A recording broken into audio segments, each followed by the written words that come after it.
श्री भगवान ने कहा, अक्षरम परमम ब्रह्म, क्षरितहीन अर्थात अमोघ वीर्य परम ब्रह्म है। स्वभावः अध्यात्मम उच्यते, अपना भाव अध्यात्म कहा जाता है।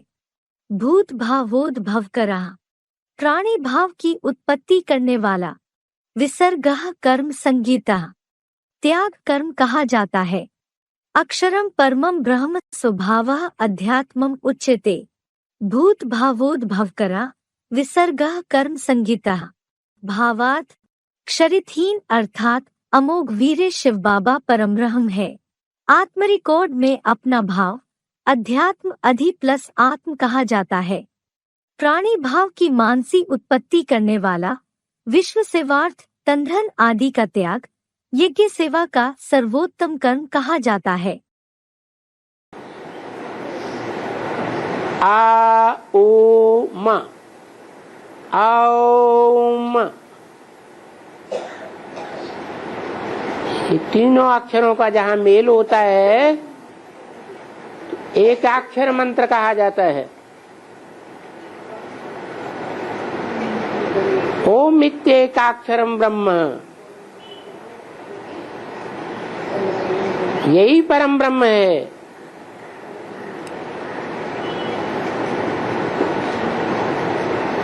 ये अविनाशी है,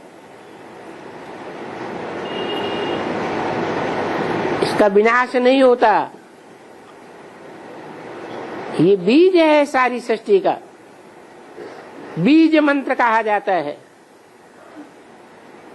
जैसे बीज प्रजापिता है, उसका विनाश नहीं होता है। उस बीज से ही अनेक प्रकार के बीजों की उत्पत्ति हो जाती है। जैसी जैसी धरणी वैसे वैसे बीज बदलते जाते हैं। अनेक प्रकार के जो प्राणी हैं, उन सब प्राणियों का बीज एक है मनुष्य सृष्टि में, प्रजापिता।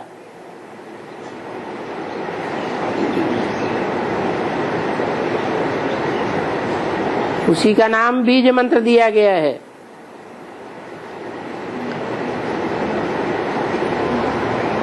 तीनों समाये हुए हैं।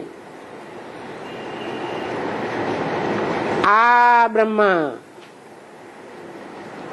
ओ विष्णु, मा महेश, आओम, एक ही शिव बाबा। शिव शंकर महादेव कहा जाता है। वो इस सृष्टि पर सदा कायम है,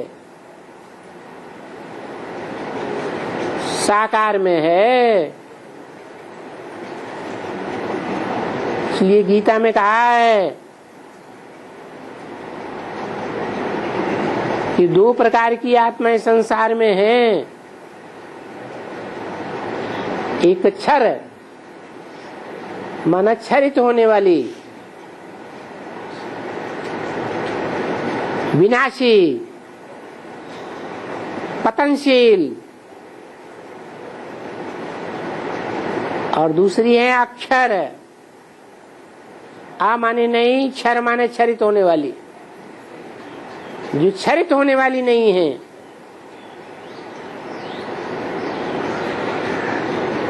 एक है शिव और दूसरा है विष्णु। कौन सा विष्णु? जो क्षरित नहीं होता है।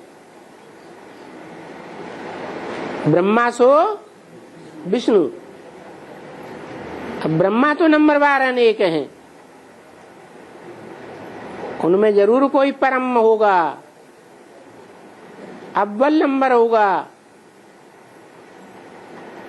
जिसके नाम पर अल्लाह अव्वल दीन स्थापन होता है।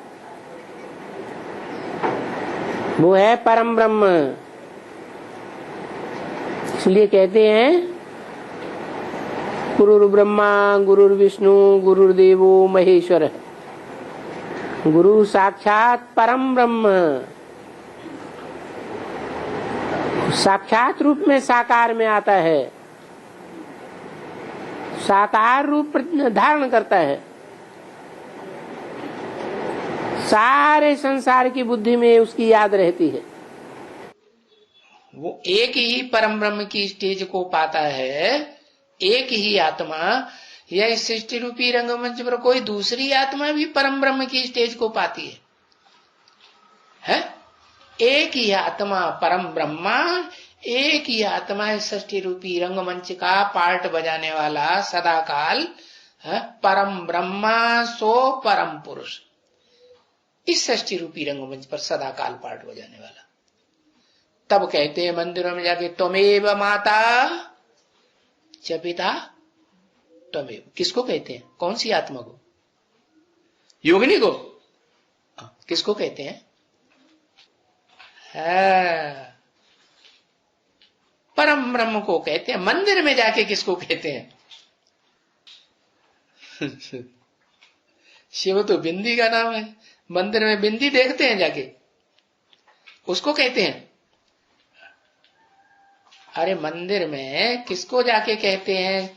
त्वमेव माता च पिता त्वमेव। शिवलिंग, शिव का जो लिंग है तो सब कोई जानता है, सब कोई को मालूम हो जाना चाहिए। ब्राह्मणों को क्या, पक्के ब्राह्मण है, उनको मालूम शिव को लिंग होता है।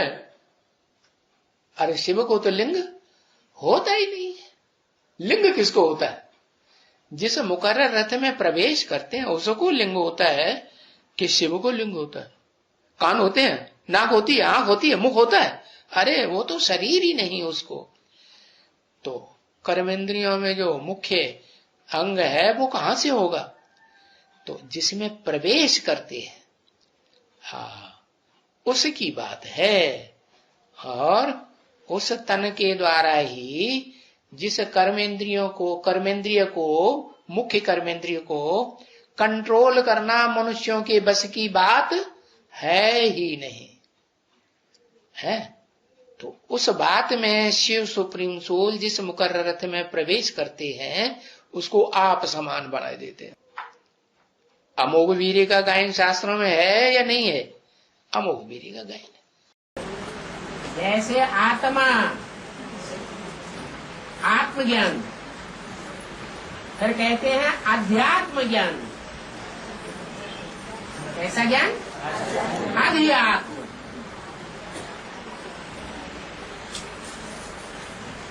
आत्मा और अध्यात्म, आत्मा के अंदर का ज्ञान। अध्यात्म ना शरीर के अंदर का नहीं। शरीर के अंदर का ज्ञान तो आज वैज्ञानिकों को है, नशा नशा सब अलग कर देते हैं, लेकिन आत्मा का ज्ञान उनको नहीं है। और आत्मा जो सूक्ष्म ज्योति बिंदु अणु रूप है, उस छोटे से रिकॉर्ड में जन्म जन्मांतर का पार्ट भरा हुआ है। उस पार्ट का ज्ञान हो जाना माना अध्यात्म ज्ञान। क्या? आत्मा के अनेक जन्मों के आदि मध्य अंत का ज्ञान हो गया, कम से कम अपनी आत्मा और अपने बाप के, तो कहेंगे अध्यात्म ज्ञान। एक है आत्म की स्थिति और उससे उल्टी देह की स्थिति, पांच तत्वों की संघात की स्थिति। आत्म भाव को कहते हैं अध्यात्म। क्या? आत्मा के अंदर की डिटेल जानना, वो है अधि माने अंदर, आत्म माने आत्मा। प्राणियों की उत्पत्ति कैसे होती है? अन्नात, अन्न से होती है। वो है हद का अन्न, हद के प्राणी। और इस ईश्वरीय परिवार में है बेहद के प्राणी, ब्राह्मणों की सृष्टि। वो है देह का अन्न जो ताकत देता है। किसको? देह को। और ये है आत्मा का अन्न अनाज, जो अनाज आत्मा को पावर देता है। तो बताओ आत्मा का अनाज क्या है? याद। जितना तेजी से याद करेंगे, गहरी याद करेंगे, तो उसका रिजल्ट क्या होगा? अन्नात् भवति भूतानि। उस याद रूपी अनाज से ब्राह्मण के रूपी प्राणियों की उत्पत्ति होगी। तुम्हारे ब्राह्मणों का संगठन बढ़ेगा। मूल बात है, ज्ञान को जितना गहराई से पकड़ेंगे उतना याद भी अच्छी आएगी। ज्ञान माने जानकारी। जानकारी पहली पहली किसकी? बाप की। मैं जो हूं, मैं जैसा हूं, मैं जिस रूप में पार्ट बजा रहा हूं, मेरे को कोई बिरले जानते हैं। तो उन बिरलों की लिस्ट में हम आएंगे तो हमारा पुरुषार्थ भी अच्छा ही होगा। उसके लिए क्या करना है? ज्ञान तो ये कहता है जितना त्याग उतना बड़ा भाग्य। बहुत भाग्यशाली बनना है, प्रजापिता जैसा भाग्यशाली रथ बनाना है संगम युग में। तो क्या करना है? हाँ, ज्यादा से ज्यादा त्याग करके दिखाएं भी नहीं, प्रैक्टिकल में करके करने लग पड़े। त्याग क्या होता है? क्या त्याग होता है? तलवार ले सर काट दे, जैसे रावण ने किया था। रावण ने क्या त्याग किया है? वो उन्होंने गीतों में लिख दिया है, 100 शीशों को काट काट शंकर को मैंने पूजा है। अब 100 शीश तो होने की बात ही नहीं है। शीश काटने का मतलब है अपनी इच्छाओं को। इच्छाएं कहाँ होती हैं? बाहों में होती हैं, धड़ में होती हैं, टांगों में होती हैं। इच्छाएं कहाँ होती हैं? सर में होती हैं। तो इच्छाओं को त्याग देना। ढेर प्रकार की इच्छाएं पैदा होती हैं इस दुनिया में। इच्छा मात्रम अविद्या। तो क्या करें? खाने की इच्छा छोड़ दें, खाने पीने की इच्छा छोड़ दें। खाने पीने बगैर चलेगा है? नहीं, खाना है, पीना है, पहनना है, रहना है, लेकिन उतना ही करना है जितना जीवन में पुरुषार्थ करने के लिए जरूरत है। पुरुषार्थ करने के लिए खाना है तो कितना जरूरत है? 2 रोटी खाते रहेंगे नमक की तो जिंदा रहेंगे या नहीं रहेंगे? हैं? बस इतना ही लेना है।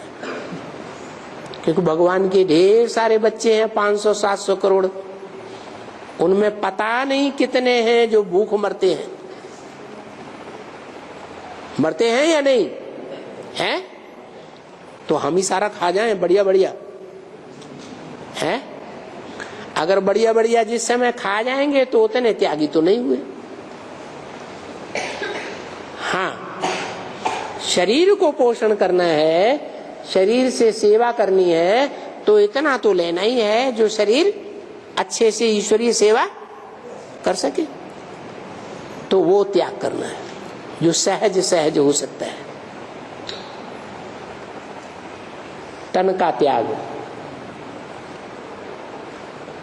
ईश्वरीय सेवा में हड्डी हड्डी स्वाहा करनी पड़ती है। करने के लिए बोला है, किसका मिसाल दिया? दधीचि ऋषि मिसल। सेवाधारी का मुख्य गुण होता है त्याग। अगर त्याग नहीं है तो सेवा भी नहीं हो सकती। जैसे माँ बच्चे की सेवा करती है, सेवाधारी हुई ना।